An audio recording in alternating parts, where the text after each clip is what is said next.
When the super empath turns ice cold, the avoidant starts to chase. There's a moment, quiet, almost invisible, when the person who's always been understanding, patient, and loving just stops. And that silence, it shakes the avoidant to their core. We've all seen it, that dynamic between the giver and the runner. The empath who loves deeply, who forgives easily, who keeps showing up, and the avoidant who keeps pulling away, not because they don't care, but because closeness feels dangerous. But something happens when the empath finally gets tired. When they stop chasing, stop explaining, stop hoping, they go cold, not out of cruelty, but out of clarity. That's when everything flips, because for the first time, the avoidant feels the absence of the one person who made them feel safe enough to be seen. And suddenly, the one who ran begins to chase. But here's the truth. This isn't a game. It's a turning point. The empath isn't playing hard to get. They've just remembered their worth. And the avoidant isn't chasing love. They're chasing the security they once resisted. This shift is powerful, not because one wins, but because someone finally wakes up. So if you've ever been that empath, the one who always tries, who always stays, just know when you finally pull back, it's not punishment, it's peace. And sometimes your silence teaches louder than your love ever could. When an empath finally withdraws, it isn't a calculated move or a secret plan to make someone chase. It's a natural response to emotional exhaustion, the quiet collapse that comes after giving too much for too long. You see, empaths feel everything deeply. They sense shifts in tone, subtle changes in energy, and unspoken tension. When they love with their whole heart. They listen, they nurture, they forgive, they explain. They try to bridge gaps that others create. But there comes a moment when even the most compassionate heart reaches its limit. The empath's withdrawal is often misunderstood. To an outsider, it might look like they've suddenly become distant or uncaring. But what's really happening is that they've run out of emotional currency. They've spent days, months, sometimes years pouring into someone who gives just enough to keep them hopeful, but not enough to feel secure. Each time they forgive another cold shoulder or excuse another avoidance, they chip away a piece of themselves. Until one day something shifts inside, the switch flips, the energy that once went outward toward fixing, understanding, or pleasing turns inward. This is not revenge, it's not indifference, it's self-preservation in its purest form. It's the moment the empath realizes that love doesn't mean endless self-sacrifice. That care given without reciprocity is depletion, not devotion. So they stop, not with anger, but with a calm resolve that surprises even them. They stop explaining why they're hurt. They stop chasing clarity from someone who resists communication. They stop bending their boundaries in the name of compassion, because now silence feels safer than repeating the same emotional conversation. To the avoidant partner, this change feels jarring. The empath, who once overflowed with warmth, suddenly seems unreachable. But for the empath, the withdrawal feels like breathing again after being underwater. It's the first moment of emotional oxygen. It's peace dressed as distance. They're not trying to punish anyone. They're trying to find themselves again. When they finally pull back, it's because their intuition has whispered, "You've done enough." This period of withdrawal can be deeply transformative. The empath starts noticing how much of their energy was spent managing someone else's comfort while ignoring their own discomfort. They begin to see the imbalance, how often they've been the one initiating conversations, healing conflicts, and offering reassurance. And in that clarity, they recognize that their love is powerful, but it doesn't have to be endless to be real. The withdrawal also brings perspective. Without the constant emotional noise of trying to fix things, the empath begins to feel their own needs again. They rediscover small joys, solitude, creativity, laughter without effort. They realize that being emotionally available to the wrong person isn't love, it's self-abandonment disguised as loyalty. So when the empath goes quiet, it's not a shutdown, it's a reset. They're learning to protect their peace, to hold their energy sacred, to understand that love should feel like mutual safety, not emotional labor. Their withdrawal isn't the end of caring, it's the beginning of healing. When the empath withdraws, something unexpected happens inside the avoidant. For so long, they felt comfortable in distance. Closeness was something they both desired and feared. The empath's constant warmth gave them a sense of safety. They knew love was always available, even if they didn't know how to fully receive it. But when that warmth disappears, the silence hits like a shockwave. It's not anger that wakes them up, it's absence. The steady flow of care they once took for granted suddenly vanishes, and for the first time, they feel what it's like to be truly alone with their emotional patterns. Avoidants often convince themselves that they need space, that they're better off without too much connection. They build walls, not because they want to hurt anyone, but because intimacy feels overwhelming. Vulnerability to them can feel like exposure, too raw, too uncertain. The empath's constant understanding created a soft landing every time they pulled away. But now that the empath has stepped back, that landing is gone. There's no one there to smooth over misunderstandings, no one to read between the lines, no one to carry the emotional weight of the relationship. That's when the realization begins to settle in. The avoidant starts to notice the emptiness that follows. The messages they didn't respond to now feel like missed chances. The silence that once felt peaceful starts to feel heavy. They replay moments, not the dramatic ones, but the simple, quiet ones. The way the empath listened without judgment, the way their presence made chaos feel calm. Suddenly, all the things that once made them feel crowded now feel like comfort they desperately want back. It's not just missing the person, it's being confronted by the consequences of avoidance itself. When someone is always there, it's easy to believe you can return anytime. But when that door closes, reality hits. Love isn't infinite if it's not nurtured. The avoidant begins to feel a pull, an ache that's both confusing and compelling. They find themselves checking for signs of the empath's attention, wondering why they care so much now. The very closeness they once escaped from becomes the thing they crave.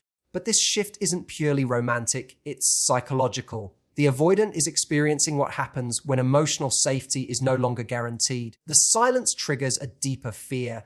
The fear of losing what once felt stable, even if they never fully embraced it. It's a strange contradiction. They didn't know how to stay, but now they can't stand the idea of being left behind. Their chase begins not out of confidence, but out of discomfort with the emptiness they created. And in that pursuit, something profound happens. They start to see the empath differently, not as someone who will endlessly understand, but as someone who had the strength to walk away. That strength awakens respect, even admiration. The avoidant begins to sense that love isn't about control or distance, but about presence, the courage to stay, to communicate, to be real. The absence has become the teacher. And for the first time, the avoidant understands that what they ran from was never danger, it was the very connection they've always needed. When an empath turns cold, it's easy for others to misinterpret it as cruelty or bitterness, but in truth, it's neither. What looks like coldness from the outside is actually clarity on the inside. It's the moment when the fog lifts, when the empath stops trying to interpret mixed signals or justify inconsistent behavior. For so long, they've been guided by emotion. By compassion, by patience, by hope. They've given chance after chance, believing that love could heal everything. But when they finally reach emotional clarity, something shifts. They no longer see the relationship through the lens of potential, they see it through the lens of reality. Clarity changes the way they respond. Instead of reacting to every emotional fluctuation, they become still. Instead of pleading to be understood, they accept that understanding might never come. That stillness, to someone used to their warmth, feels like rejection. But really, it's peace. It's the empath's way of saying, I can love you and still not lose myself. Their silence isn't a weapon, it's wisdom. It's the understanding that they can't teach someone how to value them by constantly forgiving what hurts them. When the empath was emotionally invested, they over-explained their feelings, tried to make the avoidant feel safe, and took responsibility for both hearts in the connection. They tried to bridge emotional gaps that weren't theirs to close. Clarity brings an end to that cycle. They begin to see that explaining themselves to someone who doesn't want to listen is a form of self-betrayal. They stop defending their emotions and start honoring them. It's not about being cold. It's about refusing to keep bleeding for someone who never stops cutting. Clarity also brings self-awareness. The empath starts to understand why they stayed so long in patterns that drained them. They see how their desire to heal others often came at the cost of their own healing. They recognize that empathy without boundaries becomes self-destruction. And with that awareness, their behavior naturally changes. They no longer chase validation because they finally see that their worth doesn't depend on someone else's ability to appreciate it. To the avoidant, this transformation can feel like abandonment or punishment. The once accessible heart is now guarded. The once open door feels locked. But the empath hasn't become cold-hearted. They've just learned discernment. They now know that love isn't proven by endurance. It's measured by mutual respect. They're no longer available for half-hearted efforts or emotional inconsistency. This new calm can be unsettling to those who once relied on the empath's warmth. The avoidant, in particular, begins to feel the difference between emotional availability and emotional dependence. The empath's clarity exposes what was always hidden, that love cannot flourish where only one person shows up. So when the empath turns cold, it's not the absence of love, but the presence of understanding. They haven't stopped feeling, they've started choosing. They're no longer ruled by emotion, they're guided by truth.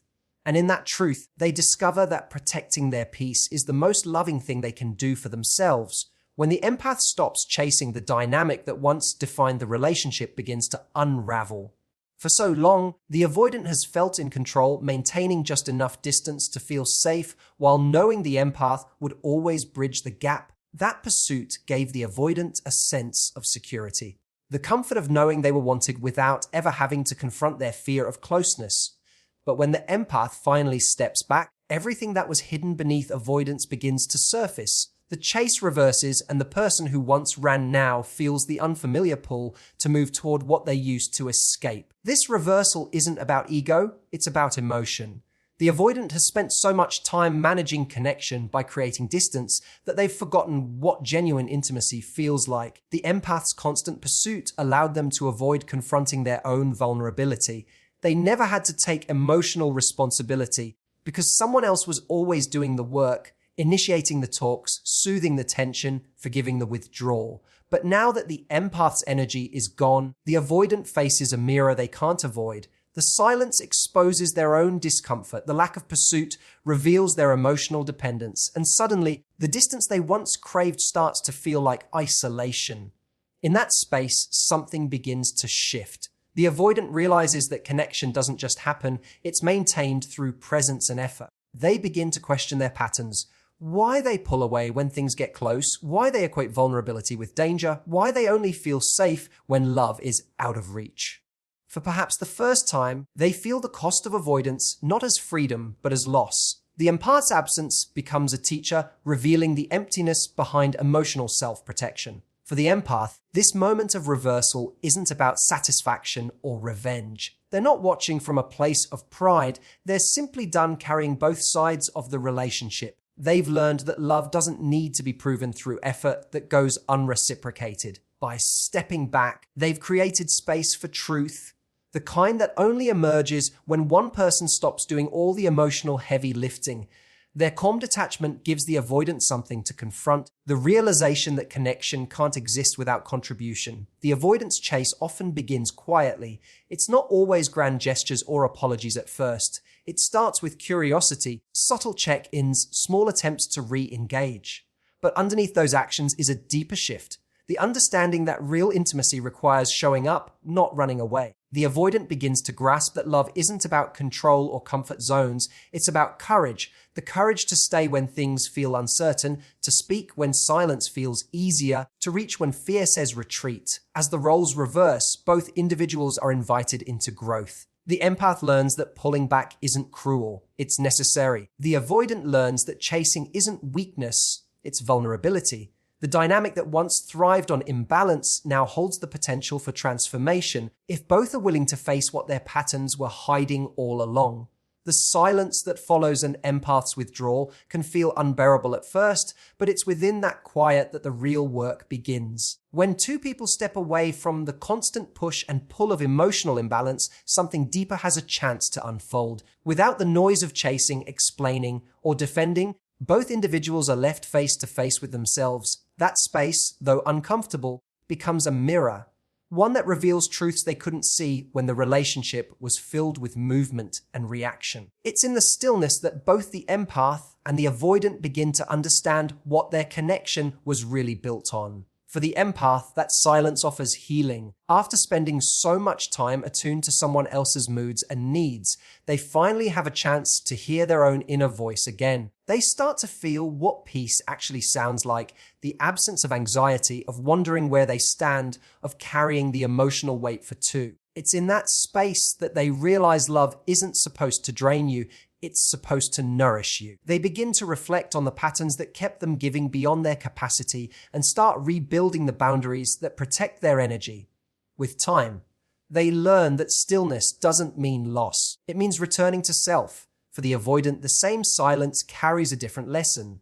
It exposes the cost of emotional distance. When the empath's presence is no longer there to offer warmth or reassurance, the avoidant can no longer hide behind avoidance itself. The quiet becomes a confrontation, one that forces them to feel the emptiness they've been trying to outrun. What once felt like safety now feels like loneliness. That realization is powerful because it breaks the illusion that independence and isolation are the same thing. True independence doesn't mean keeping people away. It means being secure enough to let them in. In that mutual distance, there's potential for growth that constant closeness could never create. The empath learns to ground their love in self-respect, while the avoidant learns that vulnerability isn't a threat, but a bridge. Both are given a chance to evolve beyond the roles that once defined them: giver and runner, healer and hider. If either chooses to return to the connection, it's not from a place of fear or habit, but from understanding. The relationship, if it continues, can finally rest on mutual awareness instead of emotional imbalance. But even if they don't return to each other, the silence still serves its purpose. It becomes a teacher. It shows the empath that pulling back isn't failure, it's strength. It shows the avoidant that absence isn't peace, it's a wake-up call. The distance gives both space to reflect, to feel, to grow, because healing rarely happens in noise. It happens in the quiet moments where we finally stop trying to fix everything and start learning from what it all meant. In that space, both hearts gain the clarity and courage needed to build love differently, softer, wiser, and stronger than before. When the super empath turns ice cold, everything changes. What once was a dance of pursuit and retreat transforms into a moment of truth, where love meets awareness and emotion meets accountability. The empath, once overflowing with warmth, learns the power of stillness. They discover that love doesn't need to be proven through endurance or explained through pain. They learn that silence can be more healing than words ever could. And the avoidant, who once mistook distance for control, finally understands that real safety is found not in walls, but in connection. This moment, when roles reverse and clarity replaces chaos, is not the end of love. It's the rebirth of it. It's the point where both people have a choice to grow, to face themselves, and to rebuild with honesty, or to walk away with peace. Either way, the lesson remains: love cannot thrive in imbalance. It requires two open hearts, not one carrying the weight of both. So, if you are the empath who's learning to let go, know this: your quiet is not emptiness, it's healing. Your distance is not cruelty, it's clarity. And if you are the avoidant finally beginning to feel the loss, understand that what you're missing isn't just a person, it's the safety of being seen. And that kind of connection only survives when both are brave enough to stay present. In the end, this story isn't about winning or losing. It's about transformation. It's about what happens when love meets self-respect, when empathy finds boundaries, when avoidance meets awareness. It's about realizing that the most powerful love begins after we stop running from others and from ourselves. Thank you for listening, for feeling, and for reflecting. If this message found you at the right time, take it as a sign not to harden, but to awaken. Remember, real love doesn't demand that you lose yourself. It invites you to return to who you are. Thank you, truly, for your time, your heart, and your openness. Take care of your peace, protect your energy, and until we meet again, stay kind, stay grounded, and never forget your worth.